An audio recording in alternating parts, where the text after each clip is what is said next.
¿Todavía no has perdonado? Esto está afectando tu alma. Vivir sin perdonar es como arrastrar una maleta invisible que, aunque nadie más la vea, pesa con cada paso. No está hecha de ropa ni objetos, sino de heridas que nunca cerraron, palabras que quedaron atrapadas en la garganta, lágrimas que jamás encontraron descanso y recuerdos que giran sin cesar en nuestra mente. Es un equipaje emocional que no solo cansa el cuerpo, sino que desgasta el alma. Puede que el mundo no lo vea, pero quienes caminan con ese peso lo sienten cada día. Es un peso que se cuela en las relaciones, que roba la quietud en las noches silenciosas y que consume lentamente la esperanza. El rencor no es solo un sentimiento, es una prisión emocional. Una cárcel que encierra tanto al ofensor como al ofendido. Cada vez que alguien revive una ofensa sin haber perdonado, es como abrir de nuevo una herida que ya debería haber cicatrizado. No perdonar atrasa el alma, la detiene en un punto del pasado y le impide avanzar hacia un futuro de plenitud. Pero, ¿qué pasaría si esa maleta pudiera soltarse? ¿Qué sucedería si en lugar de sostener el dolor, eligiera soltarlo en las manos de Dios? Perdonar no es decir que el daño no fue real, es mirar el daño de frente y aún así decidir que no dominará tu vida. Este viaje que estás a punto de emprender no trata solo de comprender el perdón, trata de experimentarlo, de soltar lo que pesa, de sanar lo que duele, de descubrir que el perdón no cambia el pasado, pero sí el presente y transforma tu futuro. Porque cuando perdonas, no solo liberas a otros, te liberas a ti mismo. El perdón y los traumas del pasado. El perdón es un proceso interno, no una conversación obligatoria con quien te agredió. El perdón auténtico no depende de la respuesta, el arrepentimiento o la presencia del agresor. Perdonar es una decisión y un camino que ocurre dentro del corazón y la mente de la persona herida, no una transacción entre dos partes. Muchas veces el abusador no está disponible, ha fallecido o no reconoce el daño causado. Aún así, la persona herida se puede curar y liberarse del peso emocional. Confrontar al abusador puede reactivar el trauma.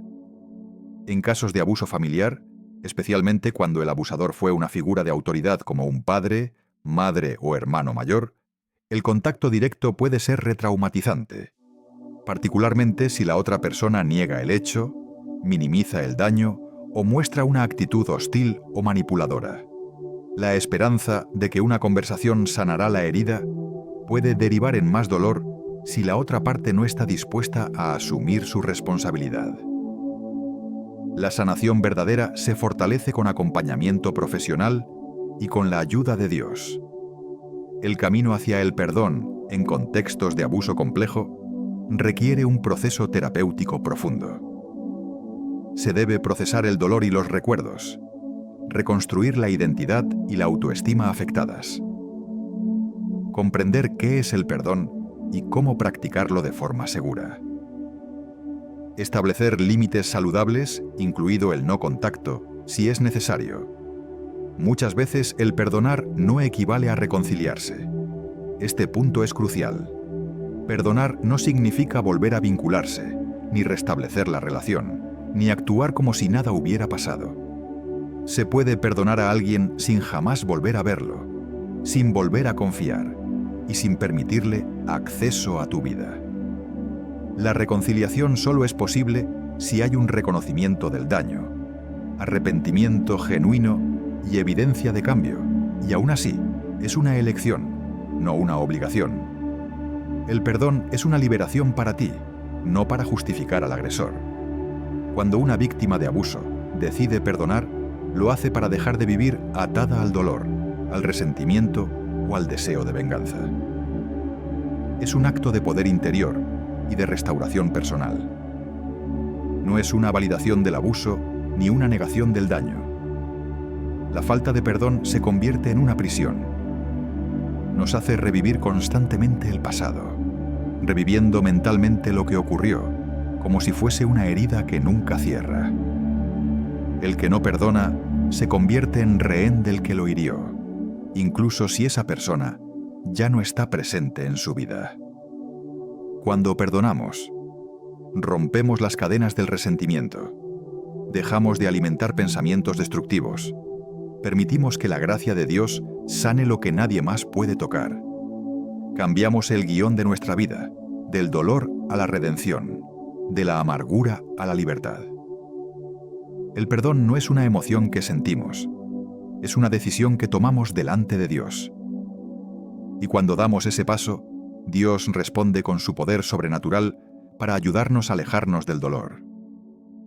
Perdonar es un acto de fe. Decimos, Señor, no entiendo por qué ocurrió esto, pero confío en ti. Decido liberarme del derecho a vengarme. Decido dejar este dolor en tus manos, y tú harás justicia a tu tiempo. No podemos perdonar en nuestras fuerzas. El perdón, cuando se trata de heridas profundas, es una obra del Espíritu Santo en el corazón.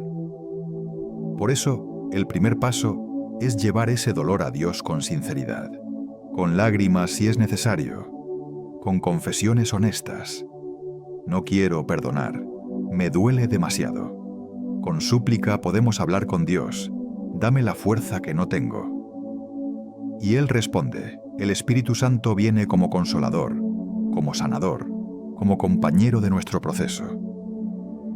No siempre ocurre de forma instantánea, pero cada decisión de perdonar es un paso hacia la libertad interior. Perdonar abre la puerta a la sanidad emocional y espiritual. El perdón no solo libera a quien perdona, sino que abre la puerta a nuevas relaciones sanas. Permite adorar con libertad, sin peso en el alma. Da testimonio del poder de Dios ante las personas que nos rodean. Nos transforma desde dentro, haciéndonos más semejantes a Cristo. Muchas personas han dado el paso de perdonar a alguien que les causó un daño profundo y han descubierto que ese fue el comienzo de una vida nueva.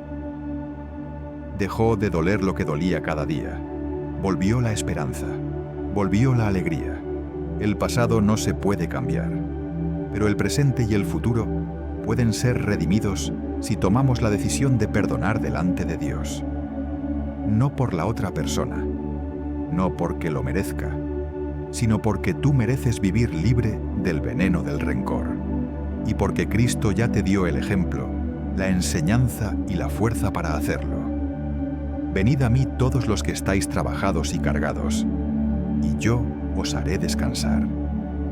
Mateo 11, versículo 28. Un camino de la libertad y sanidad del alma. El alma humana no fue diseñada para cargar odio, resentimiento ni culpa. Cuando guardamos en nuestro interior heridas sin sanar, ofensas no perdonadas o pecados sin confesar, el corazón comienza a deteriorarse desde dentro. No siempre se nota al principio, pero poco a poco la alegría se apaga, la paz se escapa y el cuerpo incluso puede manifestar esa carga en forma de ansiedad, insomnio o agotamiento emocional. La Biblia es clara. El perdón no solo es un acto espiritual, es una necesidad profunda del alma. Y tanto el perdón que pedimos como el perdón que damos son caminos que conducen a la restauración interior. Revisemos en la Biblia el testimonio del rey David, un alma envejecida por dentro. El Salmo 32 es uno de los textos más reveladores sobre los efectos internos de no confesar el pecado. Aunque David se refiere específicamente a su culpa tras haber pecado contra Dios, lo que él describe aplica con exactitud al peso del resentimiento, del silencio prolongado y del dolor no entregado. En el Salmo 32 versículos 3 y 4. Mientras no confesé mi pecado, mis huesos se fueron debilitando por mis gemidos, todo el día, porque día y noche tu mano pesaba sobre mí. Mi fuerza se debilitó, como una flor que se marchita bajo el calor del sol. David está hablando de un deterioro interno. Sus huesos se envejecieron, una expresión que indica un cansancio profundo, más allá del físico. Su alma se marchitaba. Estaba seco por dentro, sin paz y sin reposo. Este es el efecto de la culpa, pero también del rencor guardado. Consume por dentro lo que parece estar intacto por fuera. El rencor no expresado se vuelve un veneno emocional, así como el pecado sin confesar destruye la relación con Dios. La ofensa sin perdonar destruye la relación con los demás y con uno mismo. Guardar rencor no es una forma de protegernos, sino una forma de autodestruirnos lentamente. Nos roba la serenidad, contamina nuestras emociones y a veces incluso produce síntomas físicos: tensión muscular, mal humor constante, baja tolerancia a la frustración, entre otros. El alma necesita liberarse. Y la única forma es a través del perdón. No se trata de negar lo que pasó, sino de permitir que la gracia de Dios sane lo que está podrido por dentro. Perdonar es una expresión de humildad que abre la puerta a la gracia. David, al reconocer su pecado y confesarlo, no solo se libera de la culpa, experimenta la dulzura del perdón divino. En el Salmo 32, versículo 5: Te confesé mi pecado, no oculté mi maldad, dije, confesaré mi rebeldía a Dios, y tú, mi Dios, perdonaste la culpa de mi pecado. Aquí vemos el principio espiritual clave. Cuando confesamos, Dios perdona. Cuando perdonamos, Dios sana. ¿Y si la herida es demasiado profunda? El perdón inicia un proceso de restauración. Hay fisuras en nuestro corazón que no se pueden sanar con facilidad. Traiciones dolorosas, abusos, abandonos. Pretender que todo se resuelve con una frase sería injusto e insensible. Sin embargo, dicho proceso de restauración comienza cuando decidimos entregar la herida a Dios. Dios no espera que perdonemos en nuestras propias fuerzas. Él conoce nuestro dolor. Por eso, una oración sincera como esta puede ser el inicio de la sanidad. Señor, no puedo perdonar, me duele demasiado, pero te entrego esta herida. Ayúdame, sana mi corazón. Toma mi mano y llévame por el camino del perdón. Aunque hoy no lo sienta, confío en que tú puedes obrar en mí. Así, con el tiempo y la ayuda de Dios, paso a paso, el alma se va reparando. Lo que era amargura se convierte en aprendizaje. Lo que era herida abierta se convierte en cicatriz sanada. Y lo que parecía imposible, un día es testimonio de la fidelidad de Dios. En el Salmo 147, versículo 3. Él sana a los quebrantados de corazón y venda sus heridas. El fruto del perdón es alegría, paz y bienestar espiritual. El mismo David, que describía una sequedad interior por no confesar su pecado, en cambio en el Salmo 32, versículos 1 y 2, comienza con estas palabras llenas de gozo. ¡Qué bendición es para quien Dios perdona sus transgresiones, cuyo pecado está cubierto! ¡Qué bienaventurado es quien no tiene la culpa de iniquidad, y en cuyo espíritu no hay engaño! Bienaventurado significa feliz, dichoso y bendecido. Este es el final del camino del perdón, una alegría auténtica que brota del alma restaurada. El que perdona y es perdonado, vive liviano, vive pleno, vive en paz, porque ha sido tocado por la gracia que restaura, que limpia y que libera. Paz interior y emocional. El perdón actúa como una medicina para el alma. Las emociones negativas como la ira, el odio y la frustración desgastan internamente a quien las alberga. La Biblia enseña que, al perdonar, dejamos que la paz de Cristo gobierne nuestros corazones. Esa paz no es solo una emoción momentánea, sino una condición espiritual de descanso, liberación y equilibrio. La Biblia nos invita en Colosenses 3 versículos del 13 al 15 a la tolerancia, el perdón y el amor, con la paz de Cristo gobernando en nuestros corazones. En esencia, la idea es que seamos comprensivos unos con otros, perdonando como hemos sido perdonados. Sobre todo, indica vístanse de amor, lo cual nos une a todos en perfecta armonía. Para nosotros muchas veces es un proceso. El perdón, desde la perspectiva cristiana, no es solo un beneficio emocional, es una declaración de fe. Es confiar en que Dios puede hacer justicia mejor que tú, y que Él también puede sanar las heridas que otros causaron. Jesús no solo enseñó sobre el perdón, lo vivió. Desde la cruz, en el clímax del dolor y la injusticia, pronunció palabras que aún resuenan con poder. Padre, perdónalos, porque no saben lo que hacen. Lucas 23, versículo 34. Ese fue el momento en que el amor venció al odio y la gracia venció al juicio. Ese mismo amor es el que hoy está disponible para ti.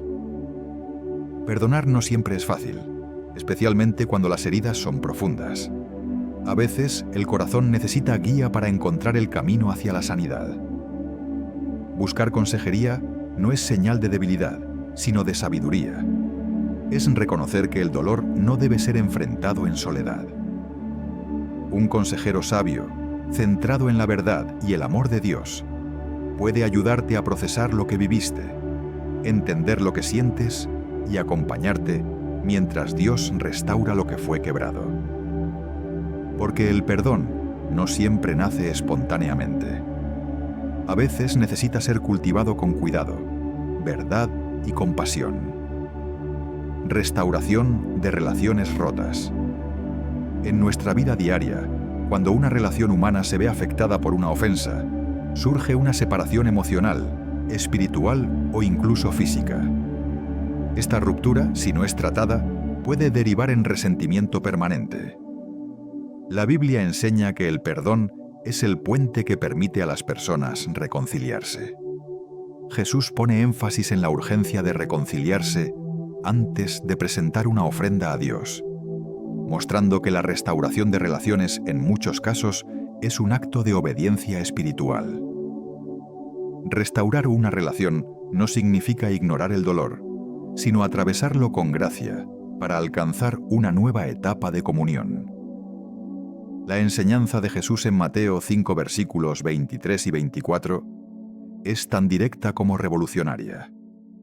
Dice así: Por tanto, si traes tu ofrenda al altar, y allí te acuerdas de que tu hermano tiene algo contra ti, deja allí tu ofrenda delante del altar, y anda, reconcíliate primero con tu hermano, y entonces ven y presenta tu ofrenda. Nos insta a tomar la iniciativa para restaurar una relación.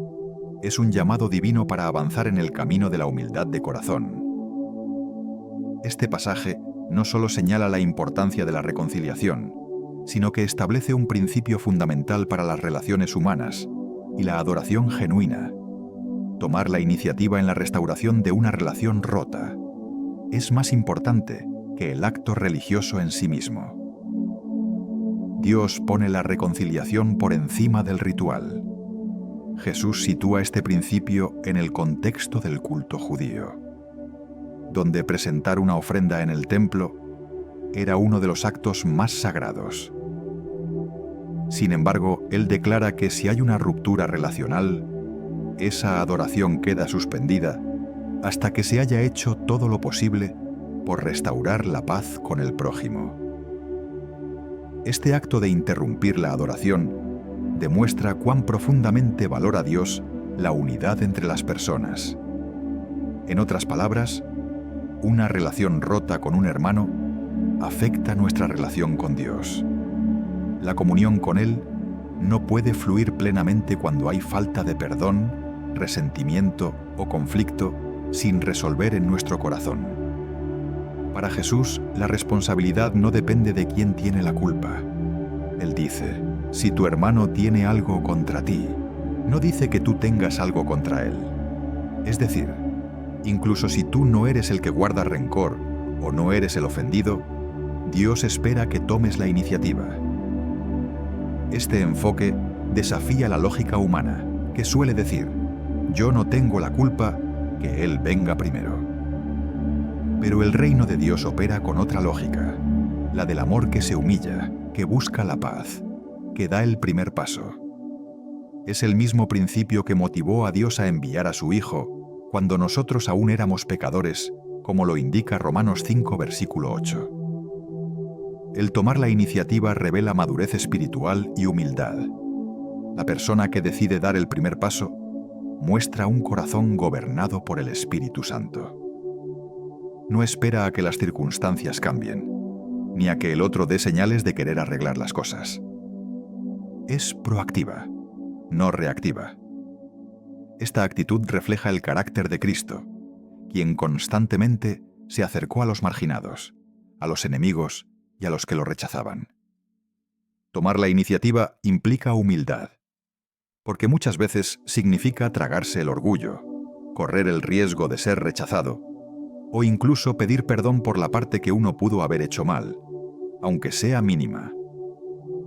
Pero este paso es liberador. Es como abrir una puerta que estuvo cerrada mucho tiempo, permitiendo que la luz de la reconciliación y la sanidad entre. Este perdón no es pasivo, es intencional. La cultura actual muchas veces promueve una actitud pasiva. Si me busca, lo perdono, o si me habla, le hablo. Pero el mensaje de Jesús va en dirección opuesta. No esperes. Ve y hazlo tú, ahora en el presente, no mañana, hoy. Esa iniciativa no garantiza que la relación se restaure, pero libera tu alma del peso de la amargura y demuestra obediencia a Dios. Y muchas veces, ese acto valiente de buscar reconciliación desarma el corazón del otro, creando el espacio para que ambos sanen. Si hoy el Espíritu Santo te recuerda alguna relación rota, no importa quién tuvo la culpa, no postergues la obediencia.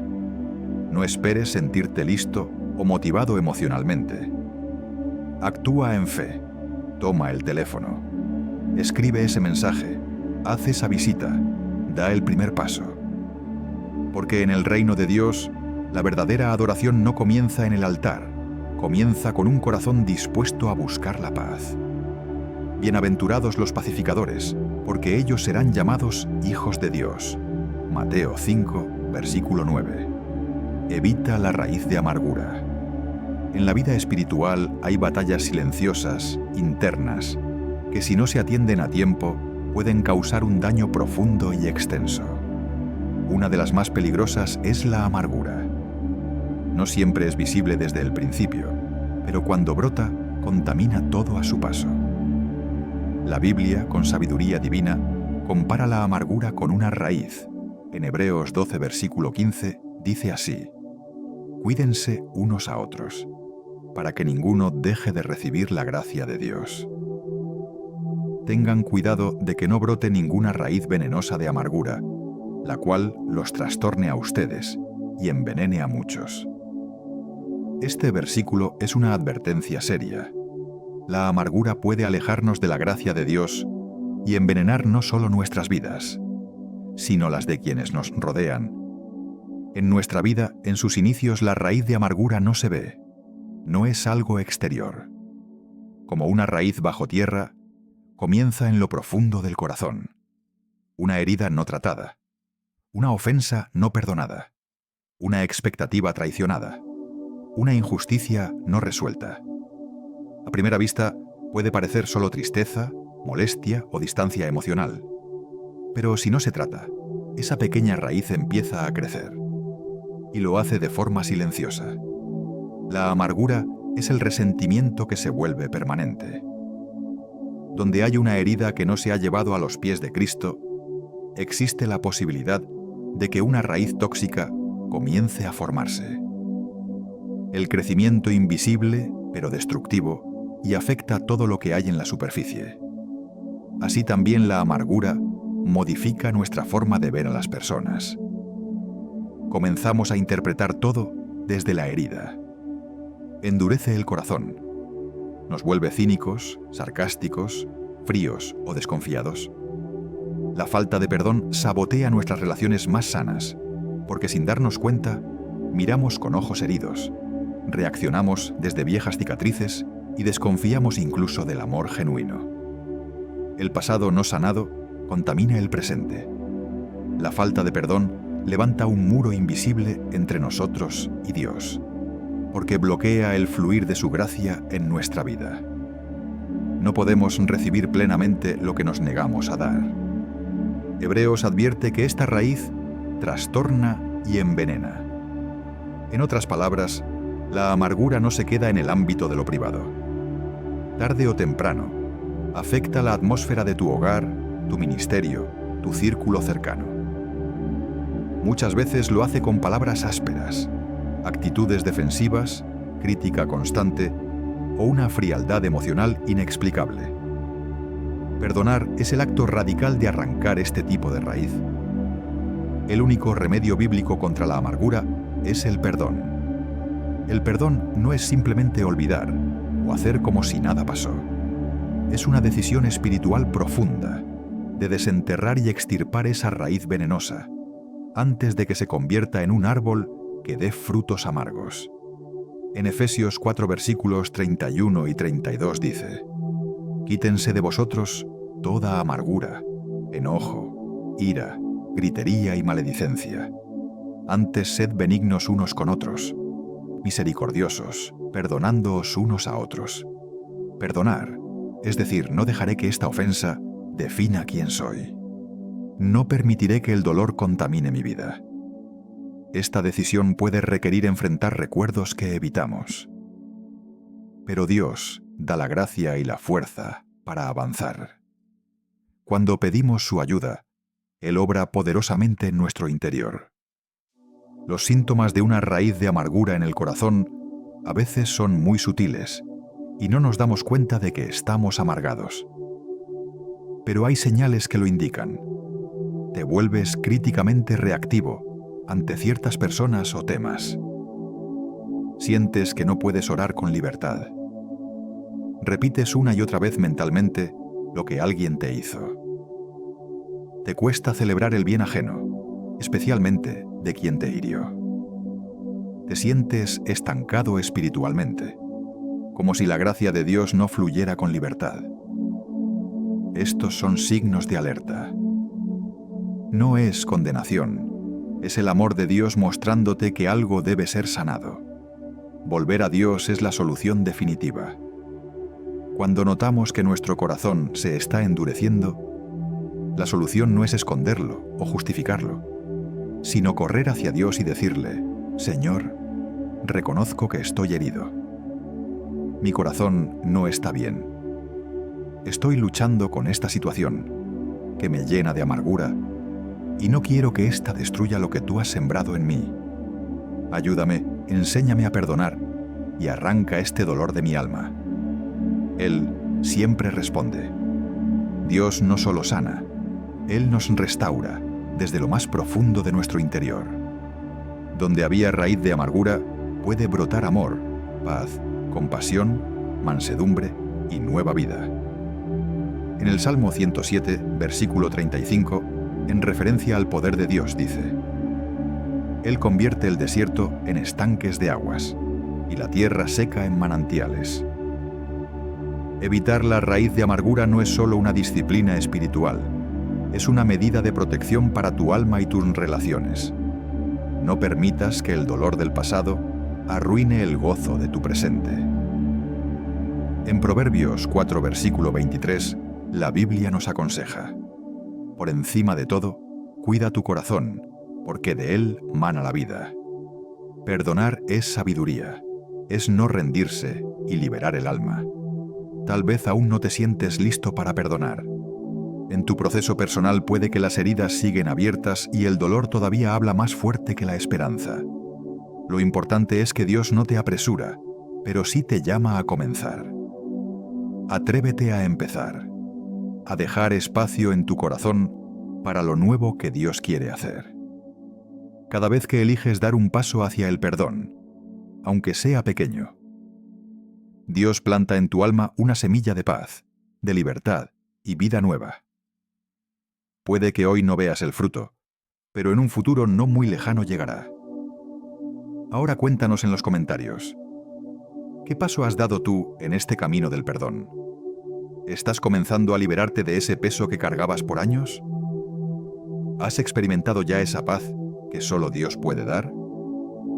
Queremos leerte y orar por ti. Si este video fue de bendición para tu vida, suscríbete al canal y activa la campanita para no perderte ninguno de los próximos contenidos. Cada semana compartimos enseñanzas bíblicas que fortalecen tu fe y te ayudan a vivir más cerca del corazón de Dios.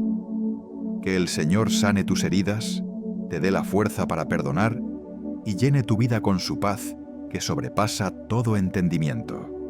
Dios te bendiga y nos vemos en el próximo video.